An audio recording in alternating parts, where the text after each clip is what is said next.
Well, on this day 20 years ago, the United States took strategic steps to prevent a repeat of the terrorist attack on the 11th of September 2001. And one of those steps taken was to search out cells of the perpetrators of the terror attack. Well, this led to the United States occupying Afghanistan, which also had a great impact on the nation's foreign policy.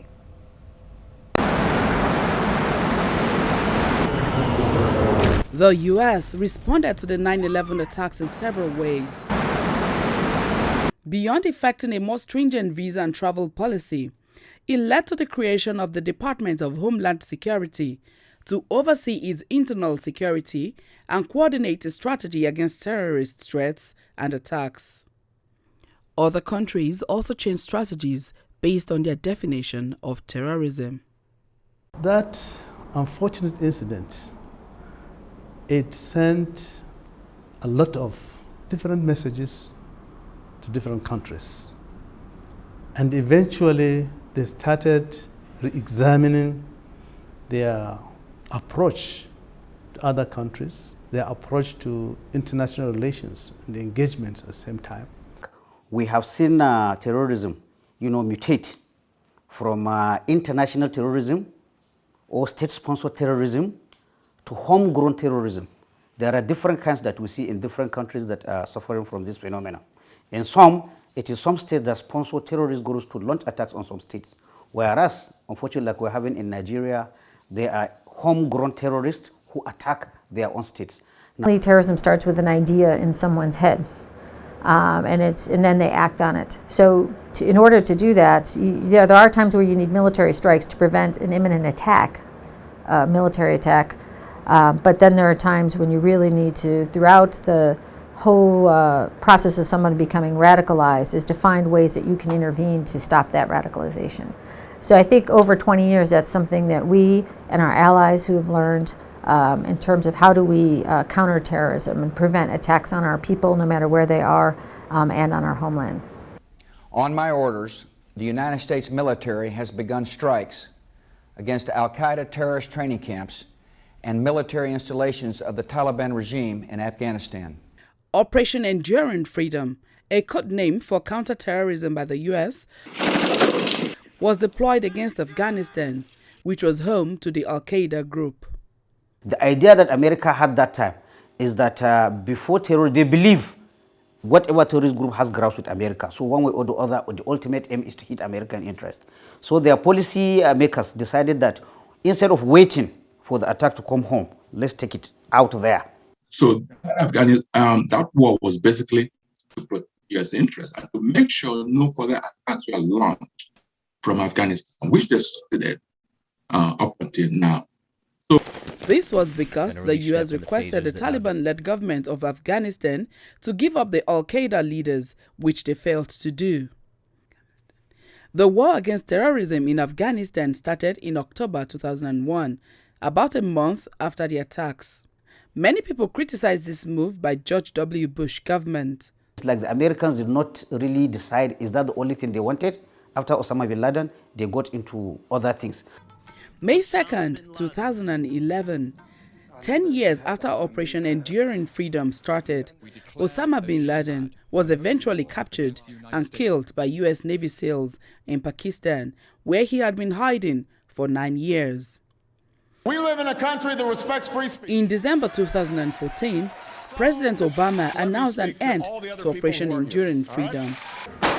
Operation Enduring Freedom was immediately overtaken by Operation Freedom Sentinel in Afghanistan, which focused on ending global terrorism. The operation eventually ended on August 30, 2021, as the U.S. military finally left Afghanistan. The issue that I think we were confronted with is how much longer do we stay in Afghanistan? We achieved our immediate goal, which after about 10 years, to get Osama bin Laden and to prevent Afghanistan from becoming a base of terrorist attacks on the U.S. At some point, our policy, our presidents, over Republican and Democratic, over the last years have tried to make a cost-benefit analysis about how much are we investing in Afghanistan and how much are we getting out of it. And so when the decisions were made that we needed to pull out or we needed to draw down. The Afghan people, we tried to do as much as we could to get folks out. And as you saw over the last 2 months, we got 124,000 people out. And that was the largest airlift in history of the world. They have pulled out after 20 years. And you can see even the pulling out is messy. It's messy. They should have taken care of all those who want to leave when they're in control of the country, in full control. Then they should have made the arrangement for all those they leave, and then now leave it to the Afghans themselves to take care. This person, this UNDP employee, had been worked in Afghanistan. He's an Afghan national and was here with UNDP working in Maiduguri. And he went home to Afghanistan to get his family. And so the UN called us as the airlifts were beginning to tell us about this employee and could we render assistance. So we had a staff aide, we had this person that was in the Afghan task force and just said, here's another name of somebody that, if possible, and a phone number. And so that our staff aide and the task force kept in touch with this individual to try to help him get moved to the airbase. And about Wednesday, before we pulled out, basically we were concerned he was never going to make it. And that was the last text I got about him until 2 days later when our staff aide sent me a picture of him with the family. And he and some of our regional security officers and other military elements were going around the city, and this is the untold story of what was going on in those final days of the airlift, was we were sending teams out to rescue people and get them to the airbase. And we couldn't talk about it at the time because that would jeopardize what we were doing. And so we made every effort to get every single person who raised their hand up to say we wanted to leave, to get them out. So I think we aren't telling that story loud enough. 9/11 to many Nigerians was an event that could never happen in Nigeria, despite the development challenges the country was battling then. Having suicide bombers looked impossible until insurgents and terrorists started in Nigeria. 12 years after, the country is yet to find a solution to an insurgency that has ravaged the northeast part of the country. As if that is not worrying enough, a new menace has arisen in the form of banditry and kidnapping. While the northwest and north central is affected, there is no region that has not felt the impact of gunmen marauding in the country's forests. Splinter groups of bandits and criminals. Sometimes they are all put in one name. They are all terrorists. But in reality, those who are terrorists, they have their own specific targets for specific reasons, which are not justified. Whatever they are not justified. But banditry and criminality are so rampant now in Nigeria that we put them in the same basket as terrorism. You note that Nigeria continues to slide back.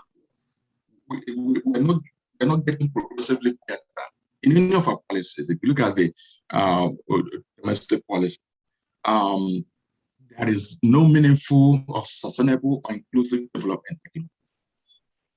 People feel alienated. Again, we're not making excuses for this terrorist element. People feel alienated. There is chaos all over the land. The U.S. may have changed its strategy to end terrorism, but the new strategy would help Nigeria in its fight against non-state actors. I think the message from 9/11, while it was a devastating attack on our psyche, the message is really hope, and that America is the land of hope and land of opportunity. Americans do believe we can do anything. I think what we are thinking more about is, but can we solve everyone else's problems? So now we're looking at ways in which we empower the stakeholders to solve their own problems. So it's an adjustment of our strategy, but not an adjustment of our fundamental value that America brings great things to the world. Experts are also of the opinion that provision of social security, together with non-kinetic measures, can greatly help Nigeria in her fight against terror. The fight against terrorism is not the fight of the US alone. It is a fight the whole world needs to come together, collaborate, and ensure an end to terrorism, banditry, insurgency, so we can all have peace that ensures development. Moya Thomas, TVC News, Abuja.